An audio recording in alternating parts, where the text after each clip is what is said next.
All right, welcome to today's video. This is George Sispansky of the National Watermelon Association, bringing you an ag labor update. I'm here with Chris Butts of the Georgia Fruit and Vegetable Growers Association, and we're going to be talking today about some litigation that they have been involved in, pushing back on a regulation from the Department of Labor.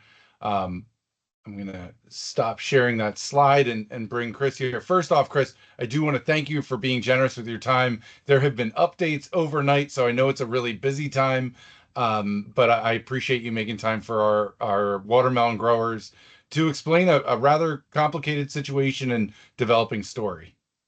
Well, it's our pleasure, George, and we're always happy to work with other organizations that are working in the same direction as GFVGA.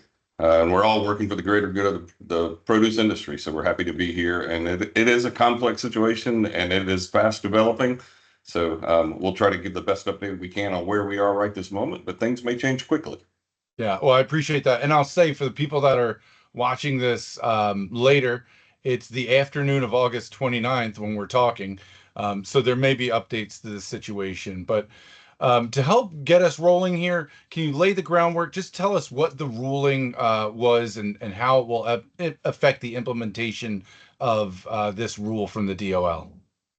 So the first ruling in the case, we asked for an injunction that would prevent this rule from taking place or from taking effect, excuse me. The judge came back and granted that injunction to members of GFVGA, to Miles Berry Farm, who was one of the other plaintiffs, and then as well to the 17 states that were included on the suit.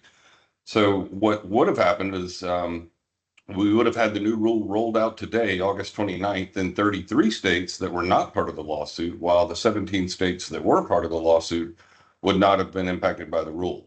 Late last night, the Department of Labor announced that it has suspended the implementation of this rule until further notice nationwide. So the good news is, as of today, August 29th, when this rule was supposed to take effect, it is not going into effect anywhere in the country. So growers nationwide are going to benefit from not having this take effect today.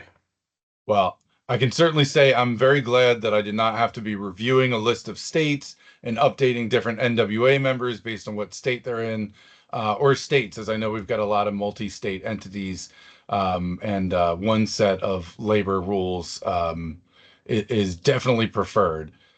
And we applaud that decision. We think it would have been really, really difficult to have two operating sets of rules applying to different growers.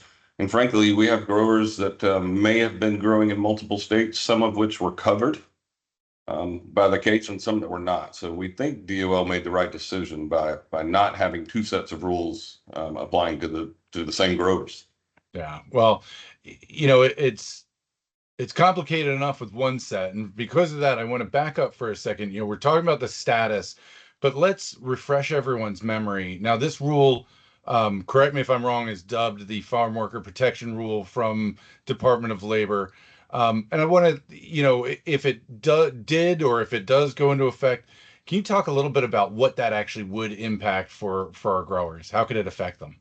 Absolutely. And you know, it's I don't want to look at it in a vacuum. It's just these rules. We have to keep in mind that users of this program are faced with continuous rule changes and updates. Our friend Michael Marsh at NCAE says we've had 3,000 pages of H2A rule updates in the last 2 years. I don't know how anyone is supposed to keep up with that and be on the right side of compliance. But when this particular set of rules came out, it was particularly alarming for us for a few reasons. First and foremost, it would extend rights to foreign ag workers that are not even extended to domestic American ag workers. And that goes against almost 100 years of precedent in the National Labor Relations Act. We felt like that was a bridge way too far for the Department of Labor to do. You know, that's an act that if Congress intended for that to be the case, they would write those laws. So we felt that was a bridge way too far from the Department of Labor in that case. And then on just the burdensome nature of the program, it has, you know, adages that deal with worker discipline and progressive discipline and having to have workers allow representation to join them on the farm. You know, if you're trying to have a conversation, a disciplinary conversation with a problem employee, the last thing you want to have to do is have to wait for their representative to come, which may be, you know, who knows when they're coming and who knows who they are, and if they Yeah. have that worker's best interest at heart or your farm's best interest at heart. So things like that. The AWARE provisions, it would change that to where those would immediately take effect instead of having a 2-week waiting period. We all know the problems associated with the AWARE Yeah. and the methodology that's used to compute that. So across the board, as we looked at it, we felt like it was going to add to the burden of operating within the program and doing it right, which is already, you know, so costly and time consuming for our growers. That and then extending rights to foreign workers that we don't extend to Americans. We just felt it was a bridge too far, and we did not have a choice other than to try to bring a suit to keep the rules from taking effect. Well, we're glad to be on your side as we both of our organizations are looking for ways to push back on the regulations that are making this labor system complicated and burdensome and unrealistic when for many of our growers, for many of my growers at least, that are operating 100% inside the H2A system and just don't have another outlet for labor. So we owe it to the growers and to Americans to be able to pick, ship, and sell what grows in our American fields. Um, the last comment I'll look for you is, what comes next? What should we be watching out for? I know this situation is still unfolding. Yeah, and it's fluid, and we were again pleasantly surprised that DOL came to the conclusion that they should postpone the implementation of the rules, and we applaud that. And that, you know, we trying to read the tea leaves of that. Does that signify anything else as to their feelings to the rest of the case? They have since gone back and asked the judge essentially to sever parts of the rule, the parts that are in violation of the NLRA. They're okay with that being under the injunction, but they're asking the other parts of the rule to be reconsidered. And so our attorneys are preparing briefs to answer that request from DOL. So that's one thing that could happen is we may get it to where we're looking at different parts of the rule in the case, and some parts could not be enjoined while some others were. It's also the possibility that DOL could decide to appeal this case up to the appellate court.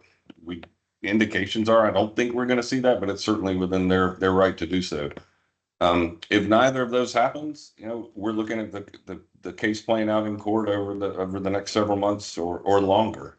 Again, it's a complicated case with a lot of documents. If you just take the 600 pages of new rules, it takes a long time to get an understanding of those. So we would just say this: it's a nice win, but it's definitely a win. It's a battle win. It is certainly not winning the war in this case, to use that analogy.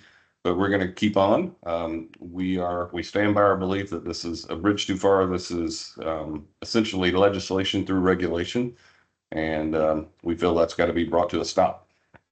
Well, we stand with you on this one and advocating for our growers. We appreciate it. I'll say just as kind of a note to people viewing this video, we've kept this intentionally short, and I know that this is a much longer and more detailed conversation. And we wanted to kind of use brevity as a way to get this message to as many NWA members as we can, and GFVGA members if it gets distributed wider and broader as well. But if you've got questions, reaching out to me to help fill in the blanks, especially for my members and keeping up with Chris and having this conversation. But Chris, I appreciate your time today. I think we can any parting words before we wrap it? Yeah, the only thing I would add is it dawned on me we had 140 growers that gathered last week in Georgia for our Ag Labor Forum. 2 days of really heavy, detailed material, but it demonstrates the industry's willingness to do things right. These are growers that their workers come back year after year and become part of their family. And sometimes the negative news associated with these programs gets the majority of the press. There's a lot of good press or a lot of good things that are happening in H2A and on our farms and in our, with ag labor. So it's not all a bad story. And we just appreciate the opportunity to partner with guys like you. Great thought to wrap it up. We need these partners in delivering food to Americans. I mean, absolutely, and well said. So, Chris, I'll leave it there with you, and we'll keep advocating for our guys. Thank you for clearing it up a little bit today. All right. Thanks, George. Take care.